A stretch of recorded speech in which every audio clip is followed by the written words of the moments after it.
Coming up on News Live at 6, Chancellor Sliverud's cancer diagnosis, what the future holds for Syracuse University. Plus, the University Senate held their first meeting without Chancellor Sliverud. What was said and more. And a look inside SU's fastest growing AI club when News Live at 6 starts right now.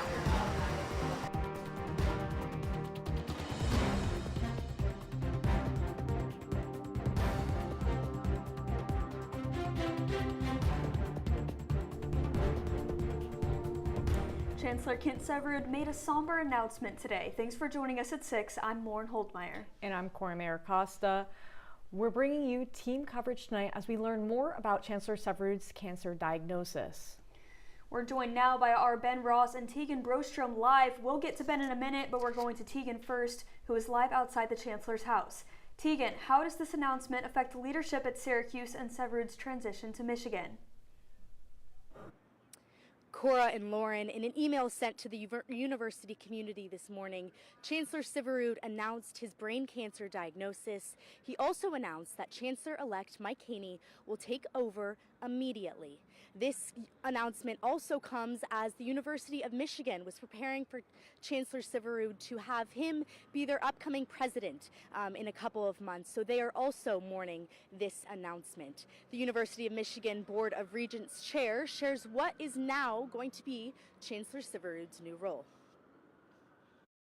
Kent will serve as a professor of law at our law school and a special advisor to the board because we want him to have every opportunity to serve our university, even under these difficult circumstances. And we are unsure of the type of cancer, type of brain cancer that Chancellor Sliverud has. But we do know that he received treatment at Krause Medical Center and is now receiving medical treatment at the University of Michigan. Reporting live from the Chancellor's residence on Comstock Avenue, Tegan Brostrom, CitrusTV News. Tegan, thank you for your coverage tonight. We go now to Ben Ross, who is live at Dineen Hall following the University Senate meeting. The meeting wrapped up less than an hour ago. Ben, what can you tell us about their discussion and how it'll impact students? Yeah, guys, moments ago here at Dineen Hall, the University Senate held their first meeting in 12 years without Chancellor Sliverud. But the meeting was more business as usual. First, Heather Coleman, who is the Senate chairman, opened remarks honoring the former chancellor, saying how great he has been to this university and what he's done, but then just kind of went into scheduling and other things.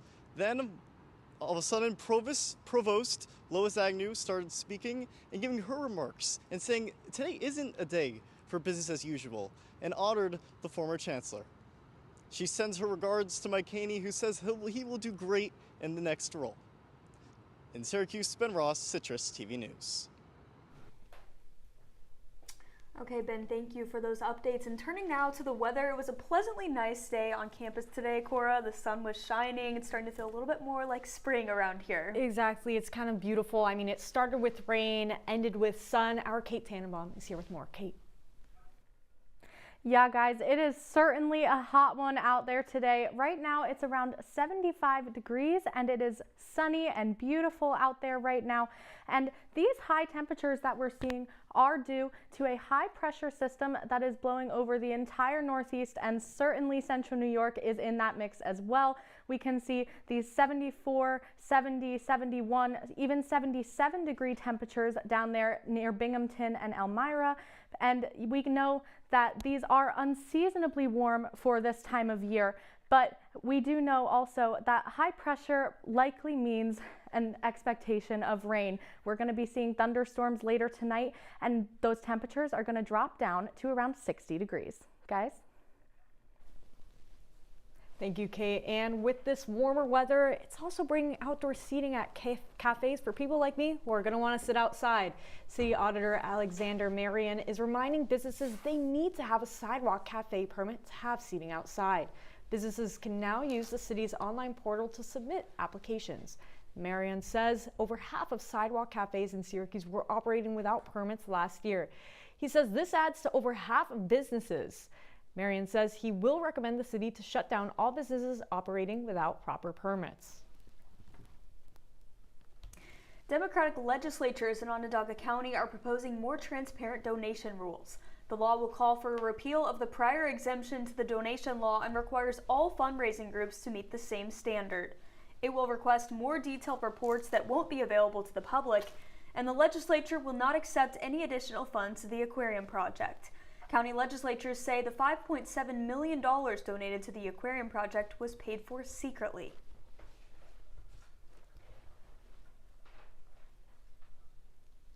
Not quietly donated to fund the aquarium was not communicated to this county's legislative body. Something feel like that. That is not acceptable. The initial $83 million jumped to $103 million as construction continues. The county passed a law last year allowing the county's chief fiscal officer to accept donations without notifying the legislature. Moving on campus, 2 students are bringing TEDx back to campus. Graduates Ryan Nakongu and Sonia Isa organized 8 university speakers, including students, faculty, and alumni. They say their mission is to explore the things that matter as we shape our tomorrow. Topics in innovation, technology, and the creative arts will be discussed. The event starts tomorrow afternoon at 4:30 in National Veterans Resource Center. Well, one SU student club is pioneering higher education's partnership with artificial intelligence. That's right. Our Michael Batson took a deep dive into how they're paving the way. Michael, how exactly are they doing this? Hey, Lauren and Cora. Well, we're going from class to the cloud, where AI is quickly becoming part of everyday life on campus. And there's one organization pushing for students to engage with the high-powered technology beyond the classroom, helping better prepare them for a changing world.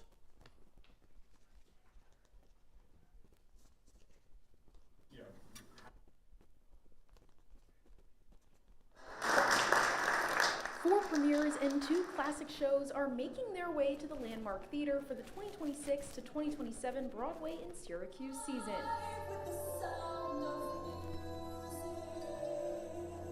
The lineup includes Jersey Boys, Hell's Kitchen, The Sound of Music, The Wiz, The Bodyguard, and The Outsiders, a lineup the Landmark hopes will continue bringing thousands of ticket holders to the theater. To have an asset like the Landmark and the Broadway series is only going to position us higher for those new folks who are going to be coming to Central New York and seeing the gem that we really are. The Landmark Theater announced their 6 shows for the 2026 to 2027 season, telling great stories while also bringing great economic impact to the city of Syracuse. We like to say that art is commerce. Of course, we all know what it does for quality of life. We all know what it means to our communities. We all know that this landmark has now been embraced by the community. It's an unbelievable asset. It also was announced that the first show of the season, Jersey Boys, will be teching, rehearsing, and building the production at the Landmark Theater before their first performance, making Syracuse the official launch city for the national tour. When Broadway productions choose cities like Syracuse to build, rehearse, and launch their tours, it reinforces the vital role that these communities play in the national theater landscape. Renewals for current season ticket holders have already begun and can now be purchased at BroadwayInSyracuse.com. Isabella Galan, Citrus TV News. Hey, Lauren and Cora. Well, we're going from the class to the cloud, where AI is quickly becoming part of everyday life on campus. But there's one organization pushing for students to engage with the high-powered technology beyond the classroom, helping better prepare them for a changing world. They constantly update your feed using your past data of what you've That group, United AI, SU's first university-wide club focused on artificial intelligence. It all started with 2 students who realized early where AI was headed. I was actually told by my internship manager that I should be coding with AI, and I just kind of realized wow, my output 10x'd. I started kind of thinking about, okay, how can we apply this to other parts of my life? Businesses have freedom of speech in terms of political spending. They don't have the rights of a human. The gap between the industry, how these different industries like in finance and banking and communications and engineering, how fast they were integrating AI into their businesses. And we saw in academia there was kind of a hesitancy to integrate AI. And it starts with conversation. you have to first learn about it, right? You have to first discuss it with people. From the United AI's perspective, it's incredibly important that everyone is involved in that conversation. And it's that sense of community that keeps students like Josh coming back time and time again. You know, it gave me a space to kind of voice my opinion on these deeper things that are really unique to talk about on a college campus, and, you know, I fell in love with it. I personally think that, you know, we're going through the next industrial revolution right now with the level of technological advancement that we're having. I think that, you know, not being involved in AI is like still riding a horse instead of a car. But as AI keeps evolving, questions and concerns continue to grow. Over time, you actually become reliant on it, right? You lose some of that agency that you have. You lose those skills and that knowledge. You know, that's kind of like, that's how AI ends up replacing people, right? But with Okay, Michael, thank you. Well, State Senator Chris Ryan is honoring Cicero Police Officer John Cottrell. Cottrell is receiving the Liberty Medal for stopping a potential violent fight while off duty. Senator Ryan says Officer John Cottrell's actions reflect the very best of what it means to serve and protect. His courage, quick thinking, and commitment to his community helped prevent what could have been a far more serious and dangerous situation. It is an honor to recognize Officer Cottrell with the Liberty Medal.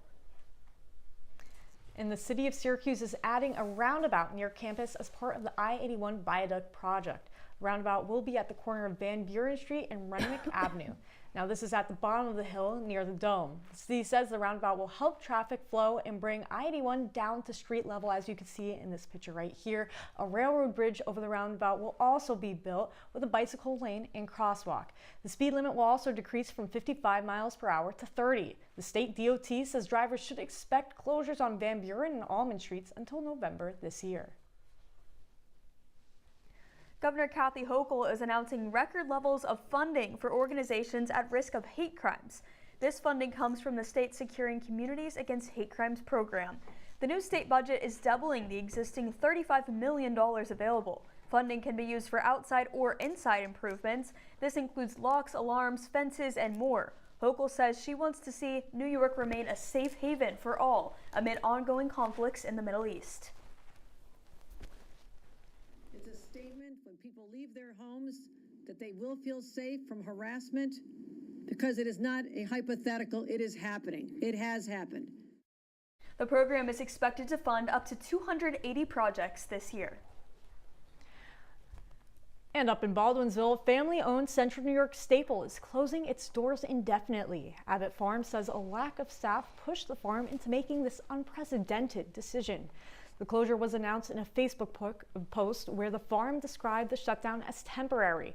Abbott Farms' website also says they're hiring, and there has been no update on rescheduling their pre-planned events. Coming up on News Live at 6, the U.S. says they're ready to hit Iran economically, what the warning is, and how Iran has been responding to the war. Plus, a jury ruling against Live Nation and Ticketmaster, what the future of ticketing may look like and how it happened after the break. Welcome to my house. Lately, not my happy place. Everybody's pretty tired of each other. The parents were not themselves. My little brothers were morphing into small creatures. The walls were closing in. Clearly, a case of too much family, too close, 20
You're watching Citrus TV News, live at 6, with Cora Mayer-Costa, Lauren Holdmeyer, and Kate Tannenbaum. Now, your campus news leader continues. Welcome back to News Live at 6. New details tonight on the war with Iran. The U.S. blockade of Iranian ports has stopped Iranian sea trade. American forces have turned away 9 ships going in and out of Iran. Trump administration say they are close to a new deal. Israel's security cabinet is meeting tonight to negotiate a ceasefire with Lebanon also. And today is tax day, and most Americans have already filed their taxes. The Trump administration says millions have filed using new Trump tax exemptions. A Treasury official for the Trump administration says over 53 million filers have already claimed a deduction. Some of the most popular exemptions under the Trump administration include no tax on tips, exemptions for interest on some car loans, deductions for seniors, and Trump accounts for children's savings. Despite the deductions, new polling shows 7 in 10 Americans still think taxes are too high. And to the latest in concerts, a federal jury has found Live Nation and Ticketmaster in violation of federal and state antitrust laws as a monopoly. They say the company has illegally owned the market for ticketing services and connecting the venues to their own promotions. The jury found that fans have overpaid an average of $1.72 per ticket. The Justice Department agreed last month to settle with Live Nation after President Donald Trump pushed for it. But that deal didn't dissolve Ticketmaster from Live Nation, which is why this trial was forwarded.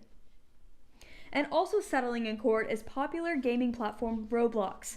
The site is adding increased online protections for kids and paying over $12 million to Nevada. And this money will support non-digital programs like the Boys and Girls Club. Roblox is introducing age verifications for all users and limiting nighttime notifications for minors. The platform still is facing open lawsuits in Texas and Kentucky. Coming up after the break, I'll have your 5-day forecast. Stick with us.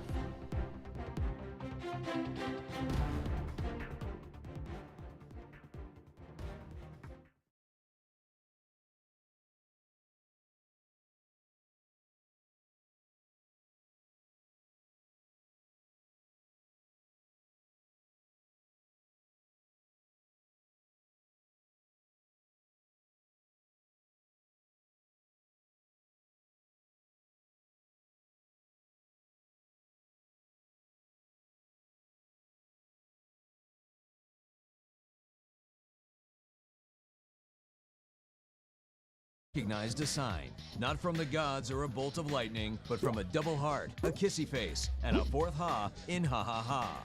That's when Jordan knew he was buzzed. So when it was time to go, he got a ride home instead of driving.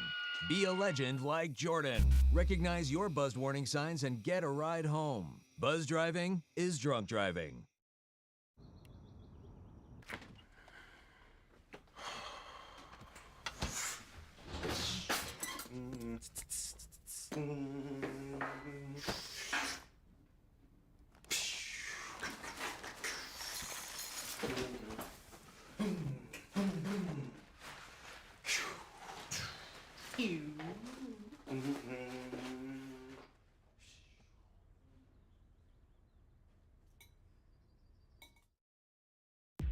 From the CitrusTV Weather Center, this is SU's most accurate weather forecast.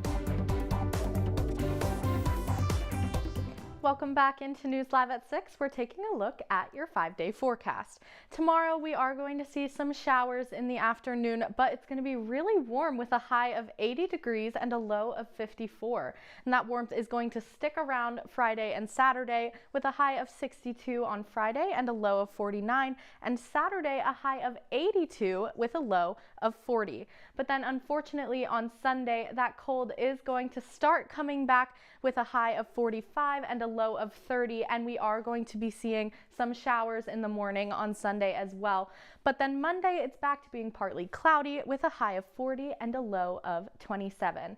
And now as we head into this weekend, maybe on Friday and Saturday before that cold comes back in, we should all take some time to go stargazing, because this week is International Dark Sky Week. It's a global initiative to turn off all unnecessary outdoor lights for an entire week in order to reduce light pollution, protect nocturnal wildlife, and restore views of the night sky. We have so many places here in Syracuse, New York, where you can get a great look at the beautiful stars.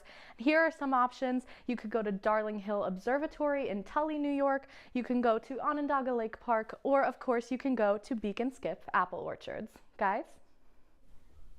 Well, stargazing, that definitely sounds like a good time, and I don't know about you, but I am not looking forward to those 30-degree temperatures coming back, Cora. I mean, hey, at least the only star I see right now is Kate Tannenbaum. Listen, she's been amazing. Thank you, Kate. Well, next time you shop at Walmart, a few goods may look a little different. Walmart is redesigning its Great Value store brand in an effort to appeal to more customers. Now, changes to the design include higher quality images of food and more visible ingredients. Senior Vice President Scott Morris says the redesign is not changing any of the products themselves.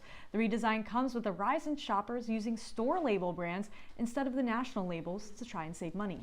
And saving money and stuff, what's saving sports, Nathaniel Cunningham?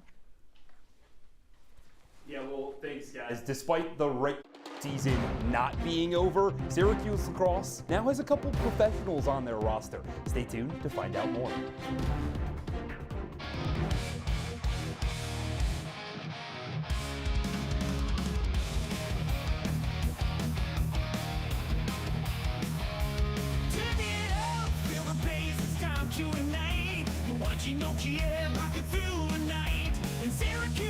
Music never ends. We're bringing you the sound, the glory, and the trance.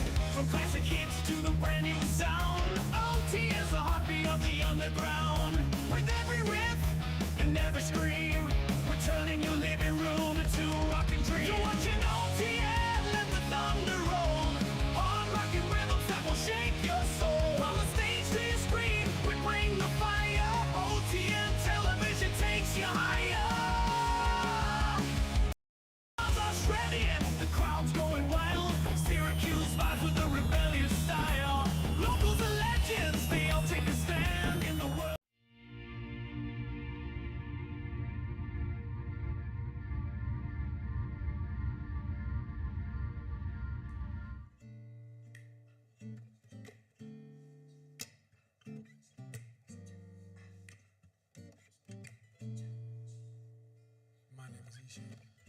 Hi, my name is Sadie Miller. My name is Luke Brady.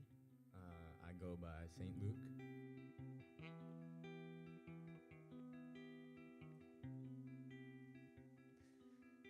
So this one I started with this guitar lick.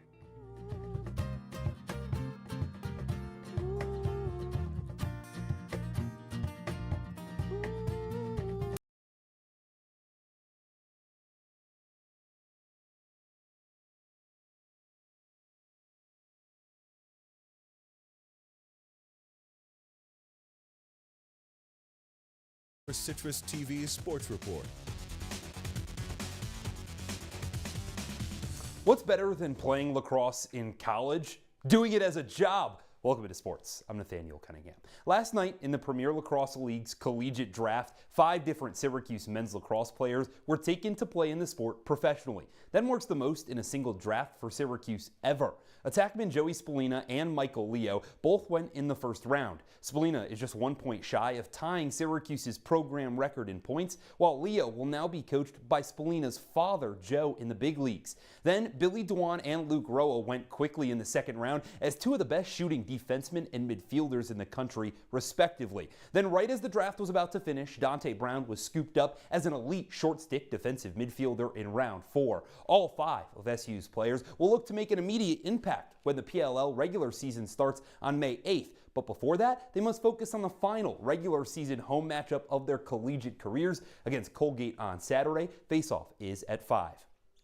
Sticking on the hill, Syracuse men's basketball welcomes home former player Ryan Blackwell back to Central New York as its new director of player engagement. He will help connect alumni and former student athletes back to the program in an engaging way. Blackwell spent the last 2 years as an assistant coach to Jerry McNamara at Siena. Before that, he was the head coach of Liverpool High School boys basketball and led them to 5 straight sectional titles.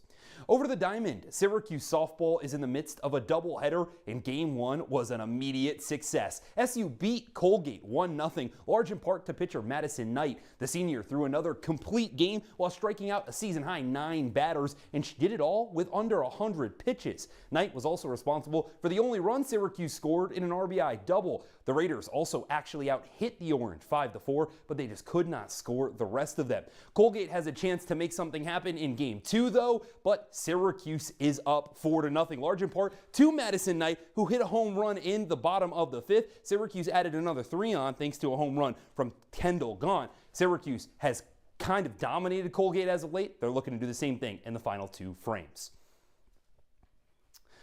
But today is a big day for Major League Baseball as well. 79 years ago, on April 15th, Jackie Robinson played his first game in a Major League uniform, breaking baseball's infamous color barrier. Now, for the last 21 years, every player in MLB wears Jackie's number 42 in the Brooklyn Dodger blue on April 15th in celebration of all of what he went through. MLB is now rolling out a new campaign called We Are Jackie that is airing on socials, narrated by World Series champion CC Sabathia. Guys, back to you. Thank you so much, Nathaniel. It's a beautiful day for that beautiful ceremony. Definitely, and we will be right back with your wake-up weather to find out just how nice it'll be the rest of the week.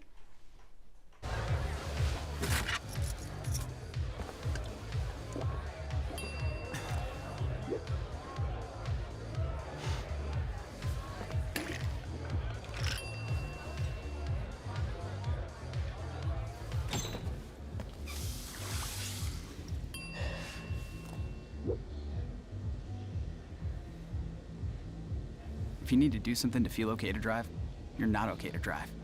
Don't drive buzzed. Here we go. We're gonna go out there. You're gonna get wet.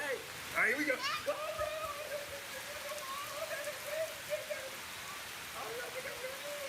Okay, quick.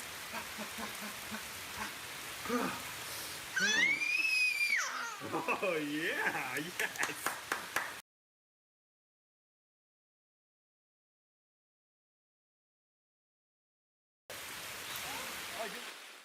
Every time I hear the alarm bell go off in school, I think it's an air raid. A lot of houses in our neighborhood have been destroyed. I like to close my ears and sing songs whenever the bombs come close. I'm worried our new neighbors won't like us. But I know it's all gonna be worth it. I just want my family to be safe. But these are not my words. These are not my words. These are not my words.